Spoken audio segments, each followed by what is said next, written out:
Hi there. Welcome to the Obachanchatter.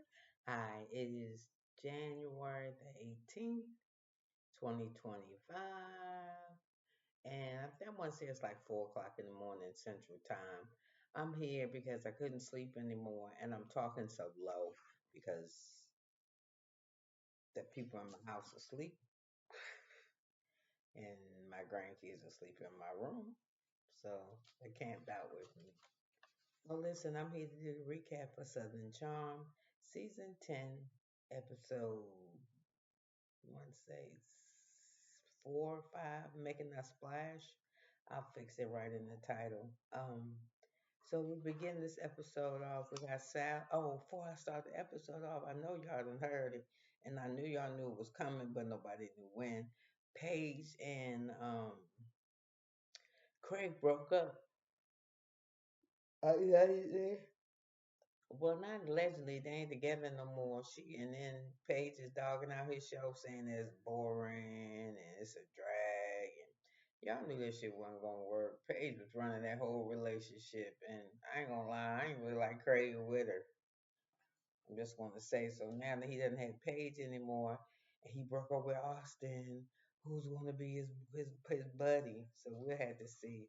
Well, anyway, this episode we start off. We got Salley at her home trying to give her cute little dog some medicine, and he's being non-compliant. So we hear her say that she woke up one day and her rent was raised up $300, and she said she beside it. She didn't want to spend that type of money, investing all that money paying rent like that, and it's not hers. So she called her girlfriend up and said, I want to buy a house. And she didn't have, didn't know how to buy a house. She just know she wanted one. So her girlfriend said, I just left the house and it's perfect for you. She said it even had a pool. So she saw it and never made the market. She bought it up before it even got any listings, and she's happy and she loves it. So she's throwing herself a housewarming party, and I think it's nice so far. It seems like everybody's going to go. We got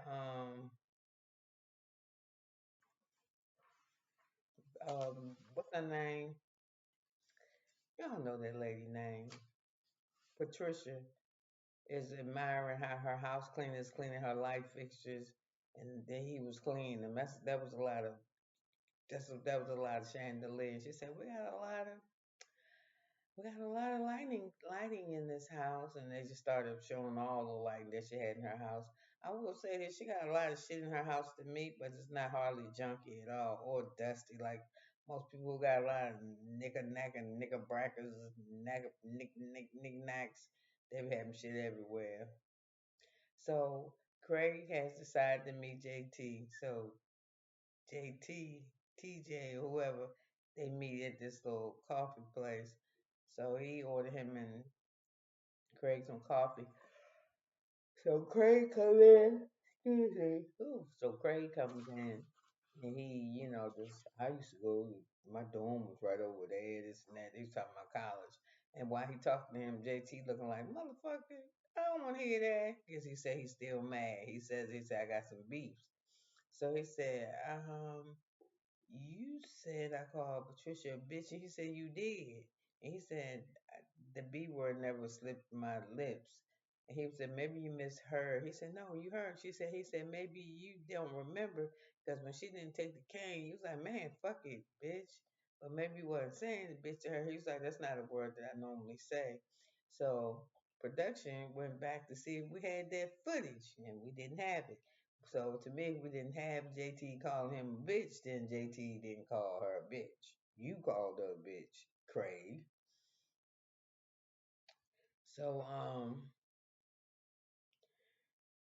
JT just say, listen, we just gonna agree to disagree, but we're gonna be cool. Um,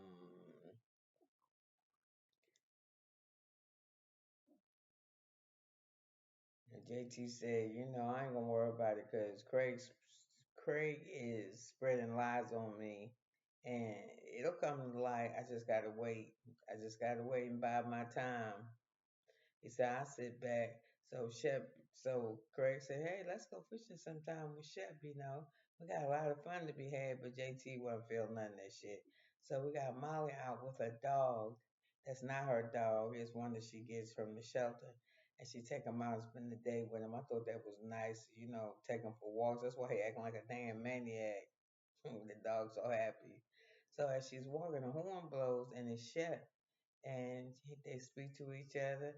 And she said, I'm walking the dog. And he said, well, I'm going to park and come walk with you. So she says, okay, fine. So Shep said, yeah, I was driving. I said, who's that babe? She said, I bet. She said, what? He said, I bet you get that all the time. She said, no, not as much as I used to. So Molly started telling us how she gained weight. She's 37. And men in Charleston don't like those 37-year-old grown women because they ask questions. So she invites Shep to her concert to see her play because she plays in a Charleston band.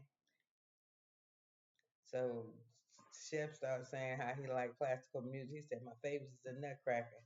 And they start doing the Nutcracker. Dun, dun, dun, dun, dun, dun. So we hear Molly say, Shep is a good catch, that he's handsome, that he's smart, that he up there. He on top, he's the top echelon. She say a good catch. So he said, he told her, yeah, me and my girlfriend. She was like, oh, okay. And he said, we're like accelerating the process. They're moving so fast. So Molly's saying, and she don't know what it is with these men wanting to be. She said, pretty much Shep old enough to be his girl father.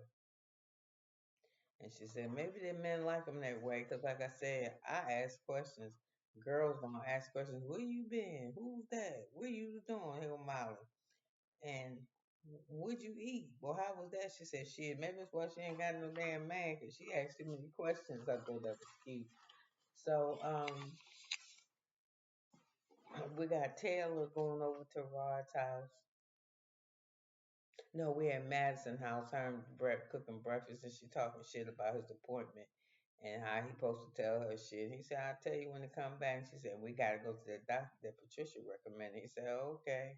So she tells her husband that Craige and Austen broke up, and that was a relationship she ain't never think that it was going to end.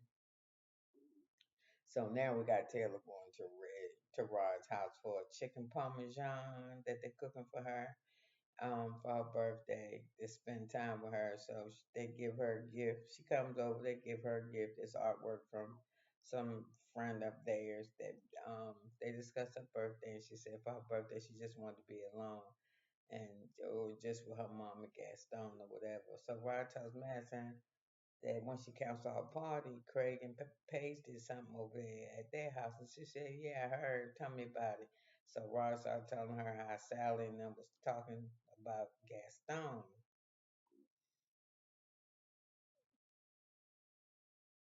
and he said, "I think Rod said I think you should stand up for yourself and tell them stuff. We don't know what Gaston is doing."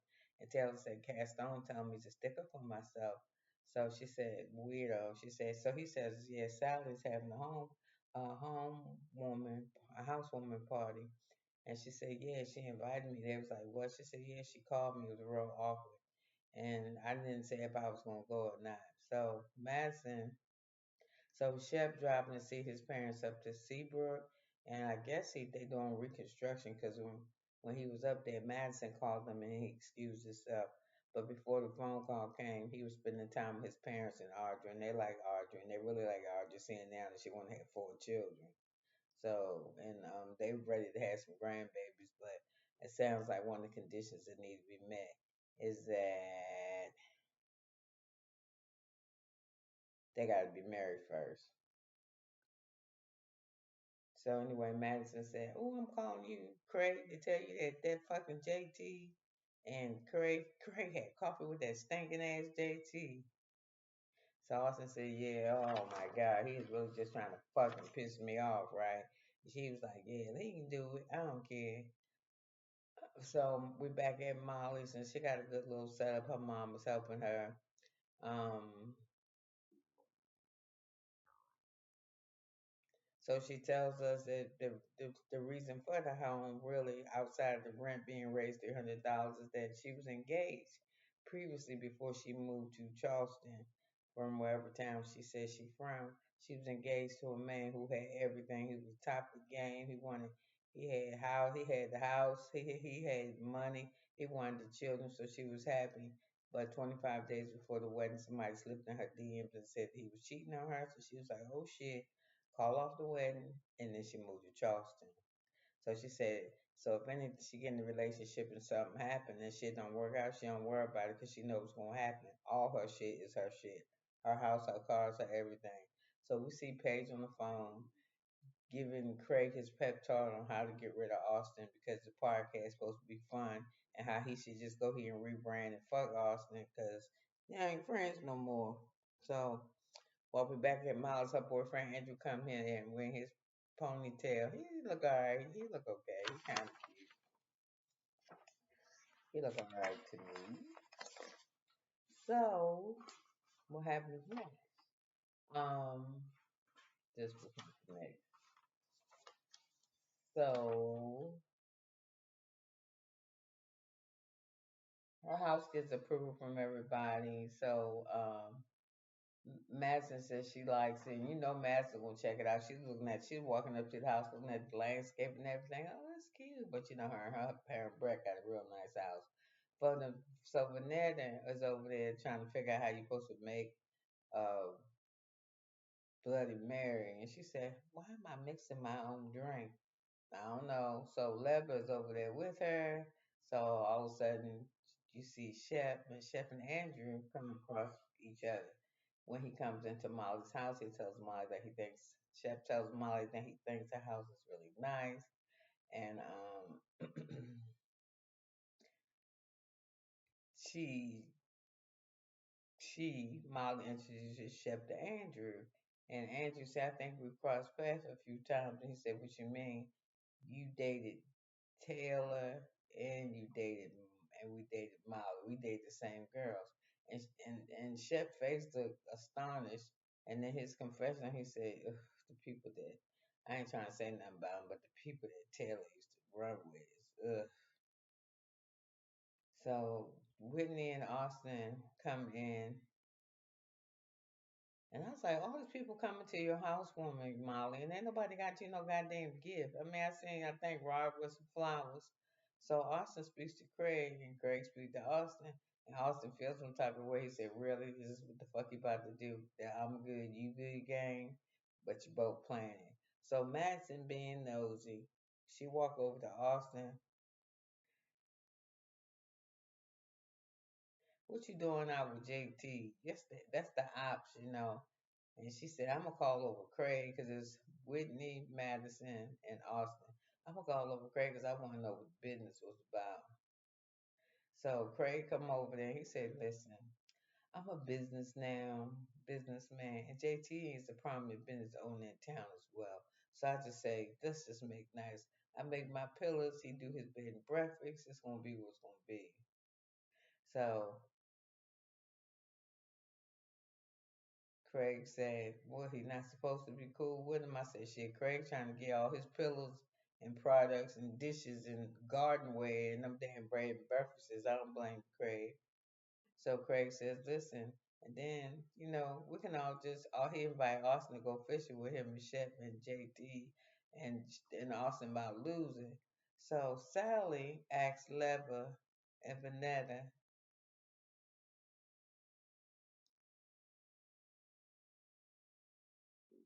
if when Taylor, she didn't know if Taylor was coming because she didn't say. But if she come, do she think she'll throw her in the pool? And that's like, no, she ain't gonna do no shit like that. So Rod Bray, I said Rod did. Rod brought flowers. So when Rod comes in the house, Rod never arrived. Craige comes in the house too. And they looked, and Rod said, "What was y'all over there talking about?" And Craige said, "I was explaining myself to them." It's like explaining yourself. Why would you explain anything?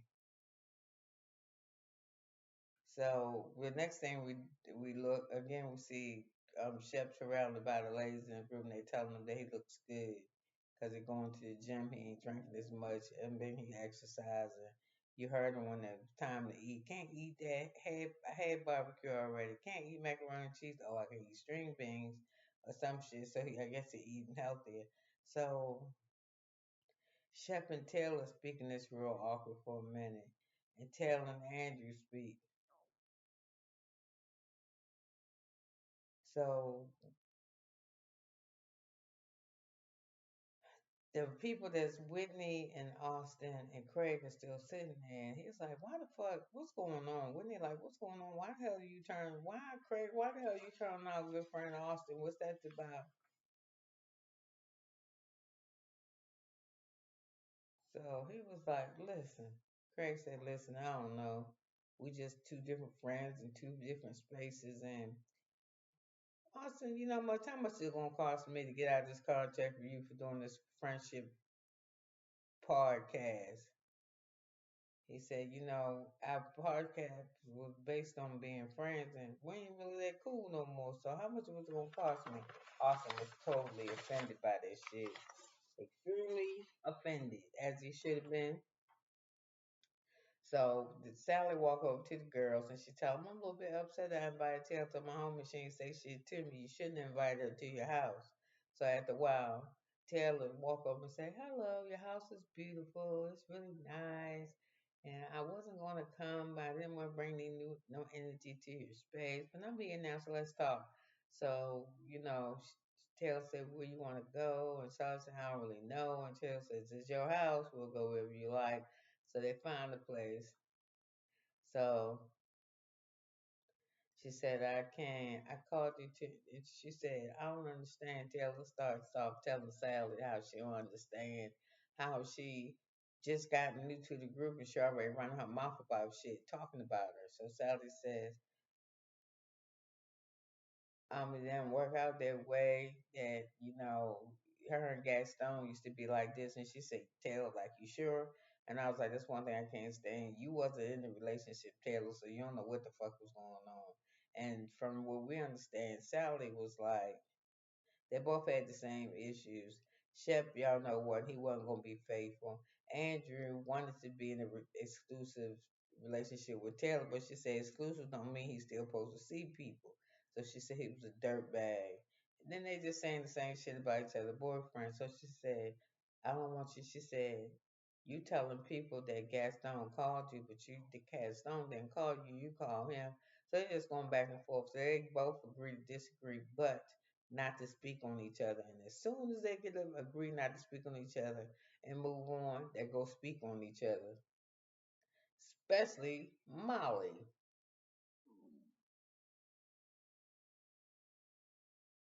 So Madison over there with Sally and Gaston because Taylor left after the meeting with Sally, and she said, "Oh, she probably just mad." Cause she said, "Cause you was you had her old boyfriend, now you kissing on her new one or some shit. I don't know, something smart." Madison be sticking her nose in other people's business. So Sally was telling Taylor to her face, "People in the group told me not to trust you." And she was like, "What? The people in the group don't even know you." She said, "These are my friends." And she said, "I ain't gonna trust nothing Sally telling me, fuck her." She was like, "Man, I'm just not even gonna deal with her." So she would go to tell everybody that she leaving. So next thing we know, we turn around, we see Molly showing up at the party. She late as a motherfucker, like 3 hours, but she said that she had practice rehearsal for the concert the next day or the next 5 days. So everybody's invited to her soiree, so they're gonna come to that. So all of a sudden we see fucking Vinette dumbass jump in the pool looking ridiculous. And then she gonna jump in the pool like that and say she could swim. She ain't act like she could swim. And she said because she had too many drinks. So they show her drinking. The production should go find the footage of her drinking during this whole party. So like I said, Molly comes in And she talked to everybody. She ain't got shit in her hand either, but like I said, she showed up 4 hours late. So anyway, this episode was all right. Oh, Craig jumped in the pool to save Vinette from not drowning. I don't know what the fuck was going on there, but Vinette was fine. And what else happened? And that was pretty much it. So next week we're gonna hear Austin complaining to what's her name, Madison, about how he feel like him and Craig did separation. And when Craig asked if in the contract, it felt like it was a divorce. So we'll see what's going on. And well, somewhere along the line, we're gonna have this blow up with Craig and JT about this line about calling this Patricia a bitch. But listen, you've been here for me with me for 20 minutes and nearly 40 seconds, and I'm so glad that you're seeing me this morning. And hope I was the first one to tell you good morning. So listen, could have been anywhere, but she was here with me. And I'll be back tonight. I believe it's Love in Maritinesville. I'd be so glad this fucking show go off the air. And I'm still thinking about doing what is that? The Traders, because I kind of liked it the last season. My wife been watching it, but I'll find something to do. I love you guys. Thanks for being here. Bye.